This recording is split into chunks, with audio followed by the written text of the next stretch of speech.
Hello students, good morning to all of you. Students, आज के इस वीडियो में हम हेलो एल्केन्स व हेलो एरीन्स का नोमेनक्लेचर किस प्रकार से और कौन कौन सी विधियों के द्वारा किया जाता है इसकी स्टडी करेंगे। तो स्टूडेंट्स, हम जानते हैं किसी भी कार्बनिक यौगिक का नामकरण दो सिस्टम या विधियों के द्वारा किया जाता है। पहली विधि होती है ट्रिवियल सिस्टम और दूसरी विधि होती है IUPAC सिस्टम। तो स्टूडेंट्स, हम इन्हीं दोनों विधियों के द्वारा हेलो एल्केन्स और हेलो एरीन्स का नामकरण करना सीखेंगे। तो स्टूडेंट्स, हम शुरू करते हैं सबसे पहले ट्रिवियल सिस्टम से। ट्रिवियल सिस्टम या निरर्थक पद्धति के द्वारा नामकरण कैसे किया जाता है। ट्रिवियल या निरर्थक पद्धति के द्वारा नामकरण कैसे करते हैं। तो स्टूडेंट्स, जो हेलो एल्केन्स होते हैं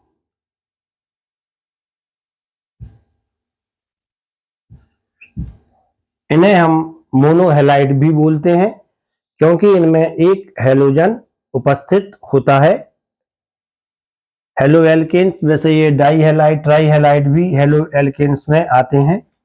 यहाँ पर हम मोनो हेलाइड का नामकरण करना सीखेंगे। इनका नामकरण कैसे किया जाता है। मोनोहेलाइड ये एल्काइल हेलाइड भी कहलाते हैं और हेलो एल्केन्स का ट्रिवियल सिस्टम में जो नाम होता है वह एल्काइल हेलाइड ही होता है।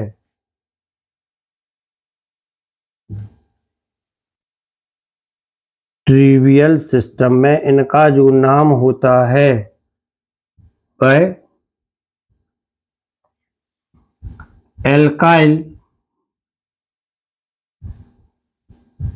हेलाइड ही होता है। इनमें जो एल्काइल ग्रुप होता है इनका नाम दो भागों से मिलकर बना होता है। पहला होता है एल्काइल ग्रुप और दूसरा होता है हेलाइड या हेलोजन ग्रुप। इनमें पाए जाने वाला एल्काइल ग्रुप कई रूपों में पाया जाता है, जैसे N या normal, iso, neo, normal, iso, neo, और यदि 5 कार्बन भी आते हैं तब उनके लिए हम एमाइल का यूज करते हैं। नॉर्मल एल्काइल ग्रुप वह एल्काइल ग्रुप होता है जिसमें सभी कार्बन एटम एक सीधी श्रृंखला के रूप में जुड़े रहते हैं, जैसे C3H7, या इसको हमने कर दिया है 4 कार्बन के लिए ब्यूटाइल। ये कौन सा ग्रुप कहलाएगा? Normal butyl. आइसो, यदि हम इसको समझ लें आप, आइसो जब कार्बन श्रृंखला के अंत में CH3 CH3 CH या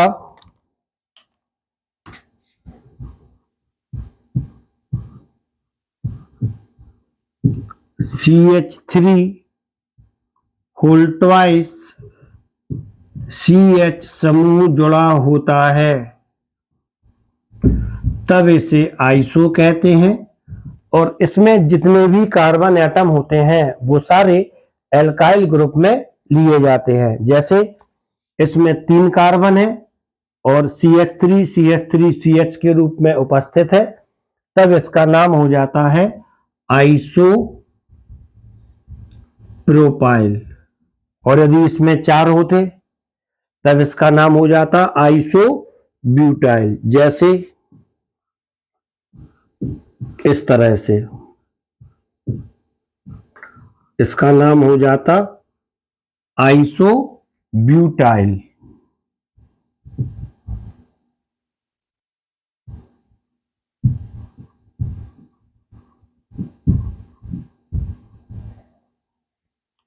इसके बाद नॉर्मल, आइसो और नियो। नियो वह एल्काइल ग्रुप होता है जिसमें कार्बन श्रृंखला के अंत में CH3 होल थ्राइस C समूह उपस्थित होता है। किसी भी कार्बनिक यौगिक की श्रृंखला के अंत में CH3 होल थ्राइस C समूह उपस्थित होता है, तब इसे हम कहते हैं नियो। जैसे CH3 CH3 CH3 इसे हम बोलते हैं नियो। और इसमें कुल 1 2 3 4 4 कार्बन एटम है। इसका नाम हो जाता है नियो ब्यूटाइल। और यदि इसमें 5 कार्बन एटम होते तब इसका नाम हो जाता नियो पेंटाइल। नियो ब्यूटाइल, इसी में नियो पेंटाइल बना दे रहा हूं CH2। इसका नाम हो जाता नियो पेंटाइल। इसके आधार पर हम किसी भी कार्बनिक यौगिक के लिए नामकरण करते हैं। जैसे ये आपकी समझ में आ गया होगा, नॉर्मल, आइसो, नियो क्या होते हैं। अब इसके आधार पर हमें जो नाम देना है किसी भी कार्बनिक यौगिक के लिए, हम उसकी स्टडी करेंगे। एग्जाम्पल लेते हैं कुछ। सबसे पहले CH3 CH2 CH2Cl, इसमें सारे कार्बन एक स्ट्रेट चेन में जुड़े हैं, तो इसका नाम हो जाता है नॉर्मल 3 कार्बन के लिए प्रोप एल्काइल ग्रुप है बाइएन। नॉर्मल प्रोपाइल हेलोजन Cl है, इसका नाम हम लिखते हैं हैलाइड के फॉर्म में, और इसके लास्ट में IDE का यूज करते हैं। Normal propyl chloride bromide iodide, यदि जो भी इसमें हेलोजन प्रेजेंट होता है। और यदि यह इस तरह से दिया जाए,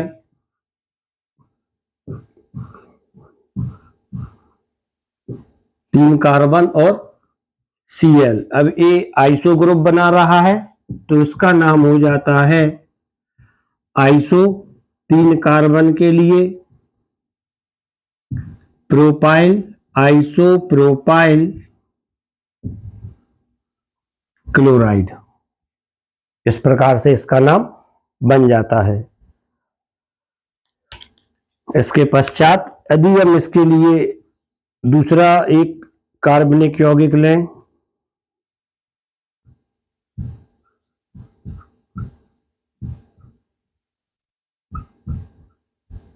Cl, अब इसमें CH3 whole thrice C present है जो कि नियो है। कुल कार्बन 1 2 3 4 5 कार्बन है।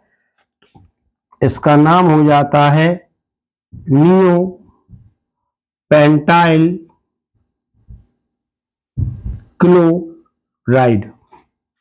इसका ट्रिवियल सिस्टम में नोमेनक्लेचर था जो कि एल्काइल ग्रुप के अरेंजमेंट के आधार पर था। स्टूडेंट्स, एल्काइल हैलाइड्स का नामकरण हम इनमें उपस्थित हेलोजन एटम की स्थिति के आधार पर भी करते हैं। कैसे करते हैं, अब हम इसकी स्टडी भी करेंगे। अभी आपने एल्काइल ग्रुप के आधार पर इनका नामकरण किया था। इसके बाद हेलोजन एटम की स्थिति के आधार पर नामकरण कैसे किया जाता है या कैसे करते हैं हैलाइड या X जो कि हैलोजन है और X equal to Cl Br I है। X equal to Cl Br I है। हैलोजन का जो स्थान होता है वह 1 degree carbon atom, 2 degree carbon atom और 3 डिग्री कार्बन एटम के आधार पर निर्धारित किया जाता है। जब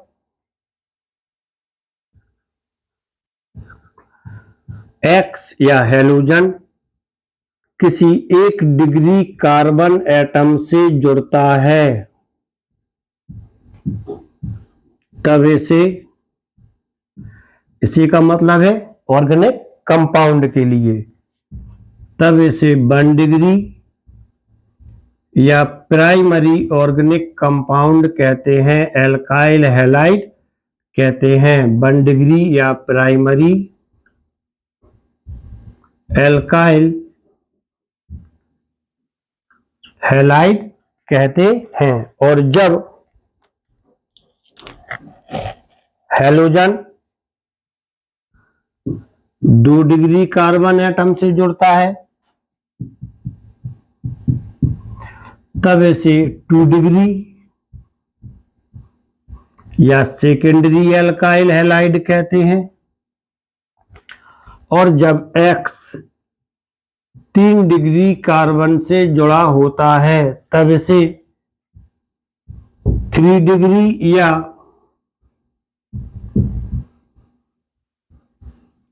टर्शियरी एल्काइल हैलाइड कहते हैं। अब क्वेश्चन आता है primary, secondary, tertiary alkyl halide क्या होते हैं, तो आप इससे समझ सकते हैं। इस चेन में जो कार्बन एटम ए वाला इससे जुड़ा, ए वाला इससे जुड़ा, तो जो एक कार्बन से जुड़ा है 1 डिग्री है, बीच वाला 2 कार्बन से जुड़ा है 2 डिग्री है। और यदि इसी श्रृंखला के लिए हम थोड़ा एक्सटेंडेड कर दें तब ए 1 डिग्री, एक कार्बन से जुड़ा 1 डिग्री, 1 डिग्री, और ए वाला कार्बन बीच वाला 3 डिग्री से जुड़ा है तब यह 3 डिग्री एल्काइल हैलाइड होगा यदि इससे हैलोजन जुड़ जाए, अदरवाइज यह 3 डिग्री कार्बन एटम है। तो स्टूडेंट्स, अब हम इसके आधार पर ऑर्गेनिक कंपाउंड का नोमेनक्लेचर कैसे करते हैं हम इसकी स्टडी करेंगे। आप इसका स्क्रीनशॉट ले लें, इसके बाद हम इसकी भी स्टडी करेंगे।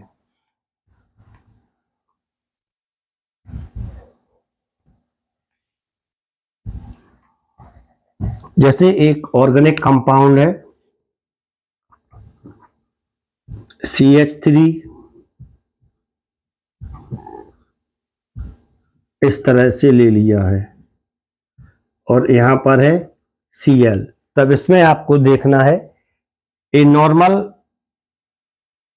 में नहीं है, कार्बन परमाणु सीधी श्रृंखला में है, लेकिन ये बीच वाले कार्बन से जुड़ा है। नॉर्मल का यूज जब करते हैं जब ए वाला Cl भी एक साथ सीधी श्रृंखला में उपस्थित होता है। ए वाला Cl 2 डिग्री कार्बन एटम से जुड़ा है और 2 डिग्री के लिए हम 2 डिग्री ही लिख देते हैं या सेकेंडरी लिखते हैं, SEC इसका शॉर्ट फॉर्म होता है 2 डिग्री। अब इसमें जो कार्बन है, कुल कार्बन आप देख लें 1 2 3 4, C4H9 ब्यूटाइल ग्रुप है। सेकेंडरी या आप 4 कार्बन गिन के इसमें Yl लगा दें, टोटल कार्बन गिनने के बाद Yl लगा दें। सेकेंडरी ब्यूटाइल क्लोराइड, इसका ट्रिवियल सिस्टम में नाम हो जाता है। और यदि हम इसको इस प्रकार से लिख दें,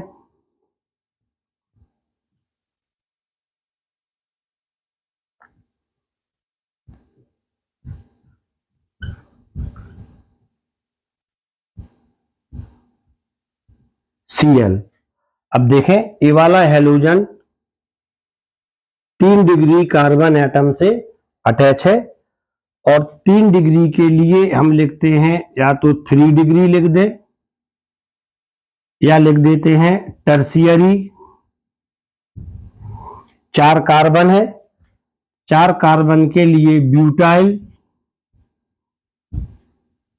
टर्शियरी ब्यूटाइल क्लोराइड आता है। लेकिन यदि आप इसी यौगिक का नाम एल्काइल ग्रुप के अरेंजमेंट के आधार पर देते हैं तब इसका नाम होता है नियो ब्यूटाइल क्लोराइड। टर्शियरी के लिए हम ऐसा भी लिखते हैं 3 डिग्री ब्यूटाइल क्लोराइड। और यही ट्रिवियल सिस्टम की एक ड्रॉबैक थी, कमी थी। हम एक ही कार्बनिक यौगिक का कई प्रकार से नाम हो जाता था, इसीलिए इसे अमान्य कर दिया गया था। और यदि इसको हम इस प्रकार से लिखें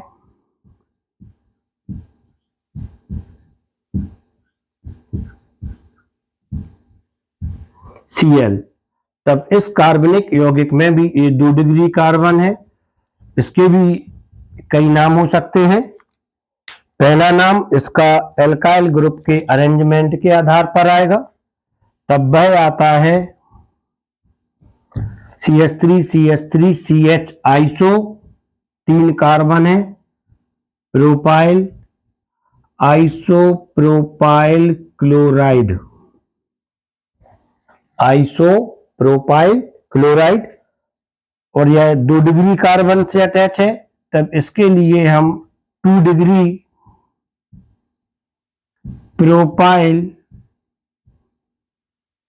क्लोराइड भी लिख देते हैं, तो यह भी सही हो जाता है। तो स्टूडेंट्स, अभी आपने एल्काइल हैलाइड का ट्रिवियल सिस्टम में नोमेनक्लेचर किस प्रकार से करते हैं और कैसे करते हैं, कितने आधार पर किया जाता है, इसका अध्ययन किया है। यह आपकी समझ में आ गया है, तो आप इसकी स्टडी कर लें और साथ ही चैनल के लिए भी सब्सक्राइब कर लें, जिससे कि आपके कॉन्सेप्ट क्लियर होते जाएं। स्टूडेंट्स, इसके अगले वाले वीडियो में हम IUPAC सिस्टम के द्वारा एल्काइल हैलाइड का नोमेनक्लेचर कैसे किया जाता है, इसकी स्टडी करेंगे। लेकिन इसके पहले आप एल्काइल हैलाइड का जो क्लासिफिकेशन है, हाइब्रिडाइजेशन के आधार पर कितने पार्ट्स में डिवाइड किया गया है, उसकी स्टडी जरूर कर लें, जिससे कि आपको ये IUPAC सिस्टम में